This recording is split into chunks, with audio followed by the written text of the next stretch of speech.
کسی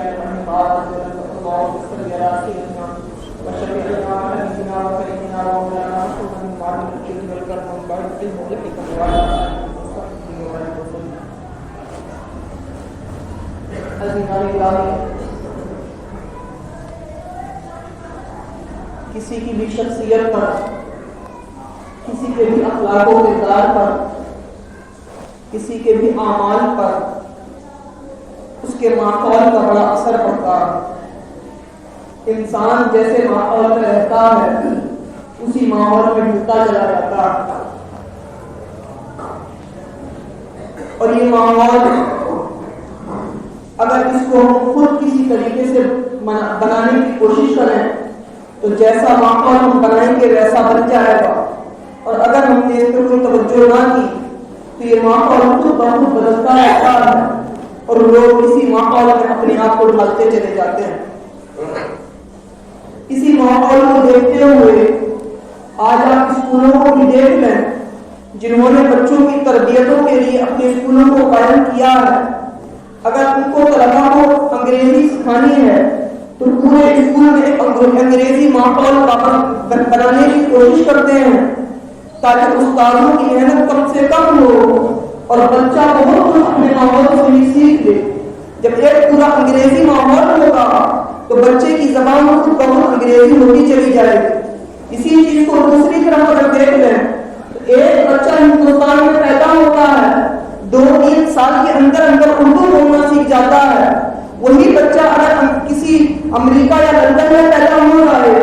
تو 2-3 سال کے اندر وہ انگریزی بولنا سیکھ جاتا ہے۔ کسی کو نہ سکھانے کی ضرورت ہے نہ کسی اور چیز کی ضرورت ہے۔ وہی بچہ اگر عرب ملک میں پیدا ہو جائے تو اس کی زبان عربی بن جاتی ہے۔ وجہ کیا ہے؟ وجہ یہی ہے کہ انسان کے ماحول کا اس کے اوپر اثر پڑتا ہے۔ تو جن لوگوں کا حال یہ ہے کہ ان کو اپنا ماحول بنانا ہے تو آپ اسکولوں میں دیکھ لیں بچوں کی تربیت کے لیے اپنے ماحول کو بناتے ہوئے نظر آتے ہیں۔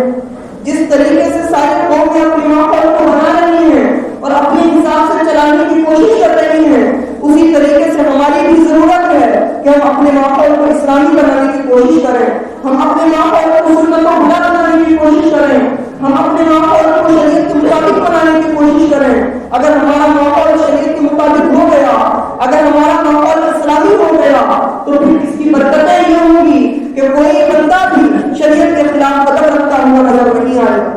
آپ دیکھ لیں اگر کوئی بچوں کا ایسا گروپ ہو جو گالی نہیں پکتا ہے اور اس میں سے کوئی ایک بچہ بھی گالی کو پک دے تو دیگر بچے اس کو بڑا برا سمجھتے ہیں کہ اس نے گالی پک دی، اور اس اچھے ماحول کی وجہ سے تمام بچے گالی پکنے میں محفوظ رہتے ہیں۔ لیکن وہیں پر اگر کسی گروپ کا یہ ماحول ہو کہ پورا گروپ فلمیں دیکھنے کے لیے جاتا ہے، اگر ایک بچہ بھی اس گروپ سے دور رہ جائے تو دوسرے بچوں کو تانے دیا کرتے ہیں کہ تم فلاں فلم کو دیکھنے نہیں گئے۔ وجہ کیا ہے؟ وجہ یہ ماحول کا اثر پڑ رہا ہے، اور اس ماحول کے اثر کے بارے میں ہی سرکار عالم صلی اللہ علیہ وسلم نے ایک بڑی اچھی مثال دے کر سمجھایا تھا کہ انسان کے اوپر صحبت کا اثر پڑتا ہے، اور اس کو اس مثال سے سمجھایا کہ اگر کوئی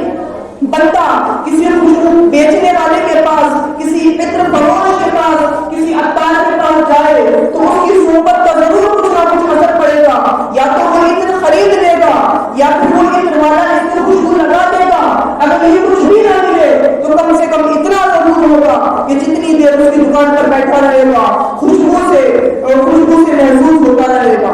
دوسری طرف اگر کوئی بندہ کسی بھٹی والے کے پاس جاتا ہے، کسی لوہار کے پاس جاتا ہے تو جتنی دیر وہاں بیٹھا رہے گا اتنی دیر اس کے دھوئیں سے اور اس کی لوہار کی جو چنگاریاں ہیں ان چنگاریوں سے وہ متاثر ہوتا رہے گا۔ تو اسی ماحول کی مثال کو دیتے ہوئے سرکار عالم صلی اللہ علیہ وسلم نے ان کو سمجھایا اور یہ نصیحت فرمائی کہ بڑوں کے پاس بیٹھا کرو، علماء سے سوالات کیا کرو اور علماء سے میل جول رکھا کرو۔ ایک مقام پر پیارے آقا صلی اللہ علیہ وسلم نے فرمایا کہ اچھا ساتھی وہ ہے کہ اگر تم خدا کو بھول جاؤ تو تم کو خدا کو یاد دلائے، اور اگر تم خدا کو یاد کرو تو وہ تمہاری مدد کرے۔ تو عزیزان گرامی، ضرورت ہے کہ ہم ایسے ساتھیوں کو اختیار کریں، اپنے ماحول کو ایسا بنانے کی کوشش کریں کہ اگر ہم خدا کو بھول رہے ہوں تو ہمارے ساتھی ہم کو خدا کو یاد دلاتے ہوئے نظر آئے۔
اس کی ایک بہت بڑی وجہ یہ ہے کہ آج ہم نے بدعقیدہ لوگوں کی نفرتوں کو اپنے دل سے نکال دیا، آپس میں ملنے جلنے کو اچھا سمجھنے لگے، پھر آپس میں ایک دوسرے سے مل کر رہنا چاہیے۔ ہم نے اس امتیاز کو ختم کر دیا کہ اگر کوئی بیان کرنے والا ہے تو وہ بیان کرنے والا اہل سنت سے تعلق رکھنے والا ہے یا بدعقیدہ لوگوں سے تعلق رکھنے والا ہے، ہر ایک کے بیان کو ہم نے سننا شروع کر دیا۔ اسی چیز کا اثر یہ پڑ رہا ہے کہ آج ہمارے درمیان بدعقید کی بڑھتی چلی جا رہی ہے اور ہمارے دلوں سے بزرگوں کی محبت ختم ہوتی چلی جا رہی ہے۔ کہیں حال یہ تھا کہ بزرگوں کے نام پر لوگ دیوانے رہتے تھے، کہیں حال یہ تھا کہ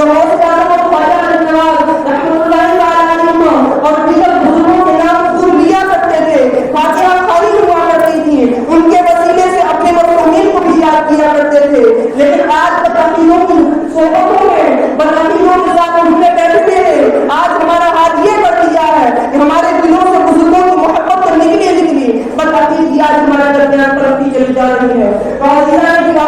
اپنی صحبتوں کو بہتر بنانے کی کوئی ضرورت ہے، اپنی صحبتوں پر نظر کرنے کی ضرورت ہے کہ اگر ہماری کسی بدعقیدہ کے ساتھ صحبت ہو رہی ہے، کسی بدعقیدہ کے ساتھ دوستی ہو رہی ہے تو اس دوستی کو ختم کرنے کی ضرورت ہے، اور جو اس میں عقیدہ رکھنے والے لوگ ہیں، جو اہل سنت والجماعت سے تعلق رکھنے والے لوگ ہیں، ان سے جڑنے کی ضرورت ہے کہ یہی دوستیاں ہمارے کام آ سکتی ہیں، اور جو بدعقیدہ لوگوں کی دوستیاں ہیں وہ ہمارے کسی کام نہیں آ سکتی۔ اسی چیز کو پیارے آقا صلی اللہ علیہ وسلم نے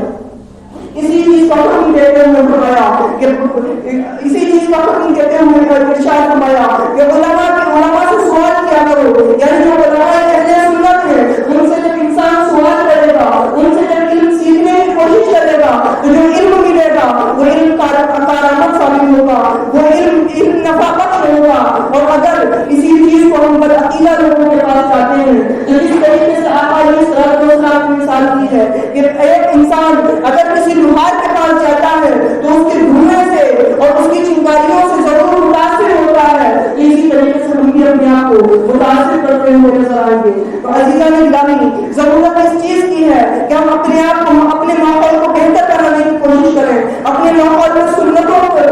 کو عام کرنے کی کوشش کریں، اپنے ماحول میں نیک اعمال لانے کی کوشش کریں اور اپنے آپ کو بدعقیدہ لوگوں سے بچانے کی کوشش کریں۔ اگر اس طریقے سے ہماری زندگی گزری تو انشاءاللہ تعالیٰ زندگی میں انقلاب آ سکتا ہے، اور اگر انسان صرف اپنی اصلاح کی کوشش کرے اور دوسروں